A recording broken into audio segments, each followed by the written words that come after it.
আসসালামু আলাইকুম। আশা করি সবাই ভালো আছেন। ইউরো অলরেডি শুরু হয়ে গেছে, কিন্তু যদি বলি ইউরোর মূল ফোকাসটা আজকে থেকেই, কারণ আজকে মাঠে নামবে পর্তুগাল। আর যেটা আপনি ওয়ার্ল্ড কাপ কিংবা কোপা আমেরিকা, ব্রাজিল কিংবা আর্জেন্টিনার ক্ষেত্রে দেখেন, সেই একই ক্রেজিনেসটা আপনি ইউরোতে দেখবেন যখন পর্তুগাল মাঠে নামবে, এবং তা অবশ্যই ক্রিস্টিয়ানোর জন্য। আজকে রাত্রে যেহেতু ক্রিস্টিয়ানো নামবে, তো আমি এই ভিডিওর চেষ্টা করব পর্তুগাল নিয়ে 5টা পয়েন্ট তুলে ধরার। প্রথমে হচ্ছে যে রোনাল্ডোতেই আসা, রোনাল্ডোতেই বাধা। আপনি যদি একটু পিছনে দেখেন তাহলে দেখতে পারবেন যে যেটা ওয়ার্ল্ড কাপে হয়েছিল, রোনাল্ডো বেঞ্চ হলো, অনেক ট্রল, অনেক আশা, ভরসার স্বপ্ন ভাঙা কাছ থেকে বিদায় নিয়ে পর্তুগালের বিদায়ের মাধ্যমে একদম 16 গলা পূর্ণ হয়। তো বলতে গেলে আজকে কি হতে পারে, বলতে গেলে পর্তুগালের জন্য রোনাল্ডো এবার কতটুকু করতে পারে। আপনি যদি ইউরো বাছাই পর্ব দেখেন, সেখানে সর্বোচ্চ গোল স্কোরার হচ্ছে রোনাল্ডো পর্তুগালের জন্য।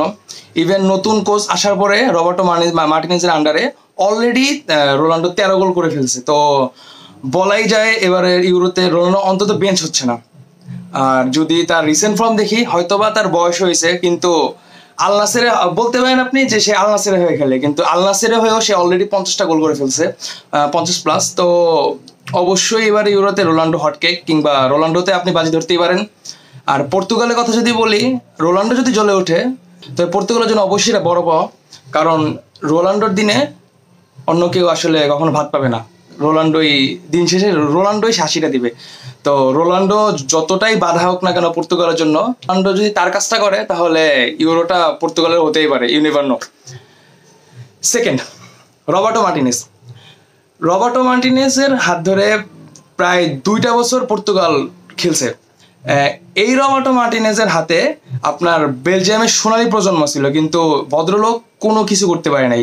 2018 সালে তারা সেমিফাইনালে গেছিল বিশ্বকাপের, কিন্তু ওই পর্যন্তই। এরপর প্রত্যেকটা টুর্নামেন্টে বেলজিয়াম ডার্ক হর্স, বেলজিয়াম কিছু করবে, প্রত্যেকটা টুর্নামেন্টে সেম কথা, একইভাবে তারা প্রত্যেকটা আবার বিদায় নিয়েছে। তো বলাই যায় যে রবার্টো মার্টিনেজের নিয়ে যতটা আশা ছিল, তিনি তার সিকিভাগ পূরণ করতে পারেননি। এবারও পর্তুগালের জন্য সেম। আপনি বেলজিয়ামের সোনালী প্রজন্ম বলতে পারেন, পর্তুগালের এই দলটাকেও আপনি নতুন একটা প্রজন্ম বলতে পারেন, যে দলে প্রত্যেকটা পজিশনে আপনি তারকা পাবেন। রোনাল্ডো যদি আপনি বাদও দেন, রাফায়েল লিয়াও, জোতা, ব্রুনো ফার্নান্ডেজ, ইভেন 41 বছরের পেপেকে আপনি দল থেকে বাদ দিতে পারবেন না। মানে প্রত্যেকটা পজিশনে এদের তারকা খুঁজছে দল। তো এই দল বেলজিয়ামের সেই দল। রবার্টো মার্টিনেজ আসলে কি করবেন এই দল নিয়ে, কিংবা এই দল নিয়ে সে আসলে কত দূর যাবেন, সেটা এবার ইউরোতে দেখা যাবে। রবার্টো মার্টিনেজ কি আসলে তার সেই যে গ্যারো, সেই যে সোনালী প্রজন্মের দল কিংবা তারকা খচিত দল নিয়ে এবার কি সে আসলে পারবে ফাইনালে যেতে, কিংবা আরাধ্যে শিরোপা জিততে? দেখা যাক।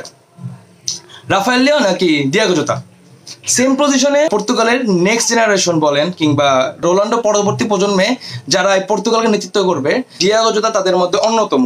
দুজনেই হয়তো বা সিনিয়র, কিন্তু বয়সের দিক দিয়ে বলেন এদের আরো অনেক কিছু দেওয়া আছে, এবং দুইজনে 2টা বিগ ক্লাবে খেলেন ইউরোপে। রাফায়েল লিও এসি মিলানে, আর দিয়াগো জোতা লিভারপুল।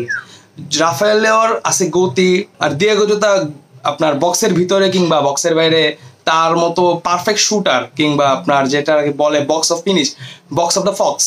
তো দিয়াগো জোতা তার দিনে সে যে কোনো কিছু করতে পারে, যেটা আমরা ইপিএল এ দেখি লিভারপুল হয়ে এসে এমন মোমেন্টে গোল করে বসে, যেটা মানে কেউ গোল করতে পারতেছে না, লিভারপুল হারতে যাচ্ছে, এমন মোমেন্টে দিয়াগো জোতার গোল। তো আপনি আসলে বলতে পারেন এই ম্যাচে, আজকের ম্যাচে কি খেলবে।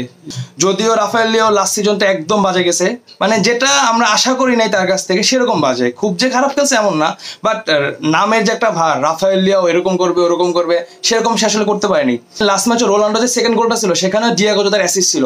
তো দিয়াগো জোতা নাকি রাফায়েল লিও, কে খেলবে আজকের ম্যাচে? যদি আপনি পর্তুগালের রিসেন্ট ম্যাচগুলো দেখেন, তো আপনি নিজেদের বলবেন যে রাফায়েল লিও পুরো শুরুর একাদশে থাকবে। তার গতি আছে, তার ওই সেন্স, গেমিং সেন্স, কিংবা আপনার কোচের যে একটা ভরসা থাকে এই অমুক প্লেয়ারের প্রতি, সেই প্লেয়ারটা হচ্ছে রাফায়েল লিও। তবে দিয়াগো জোতা খেলবেন না এমন না, হয়তো বা বদলি হিসাবে নামবেন। রাফায়েল লিওর এক পাশে আর মাঝখানে যদি রোনাল্ডো খেলে, তার আরেক পাশে দিয়াগো জোতাও খেলতে পারে, ইউ নেভার নো। যদি বার্নার্ডো সিলভাকে সে না খেলায়, যদি বার্নার্ডো সিলভা না খেলিয়ে দিয়াগো জোতা, রাফায়েল লিও আর রোনাল্ডোকে দিয়েও শুরু করতে চায় রবার্টো মার্টিনেজ, সে করতেই পারে।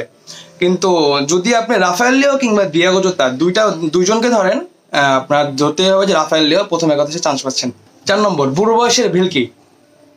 আপনি ভাবতেই পারেন বুড়ো বলতে আমি রোনাল্ডোকে বুঝিয়েছি, তবে এখানে হচ্ছে পেপে। 41 বছর এই ভদ্রলোক এখনো যে পারফর্ম করে যাচ্ছেন, অবিশ্বাস্য অবিশ্বাস্য। আপনি সেটাকে মন্টিসের যে পারফর্ম বলতে পারেন রিয়াল মাদ্রিদের হয়ে সেম, সে পোর্তোর হয়ে সেম পারফরমেন্স করছে। ইভেন জাতীয় দলের হয়েও সে যে খুব খারাপ খেলছে এমন না, কন্টিনিউয়াসলি 16 থেকে 17টা বছর সে পারফর্ম করে যাচ্ছে।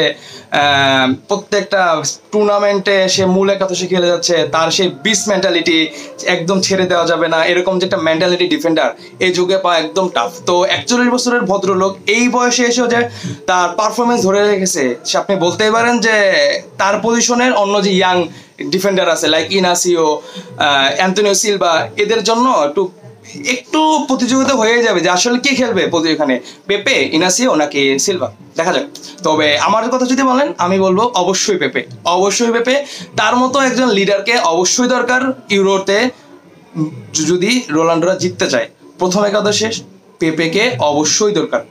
5 নম্বর, টিম গেম নাকি রোনাল্ডো?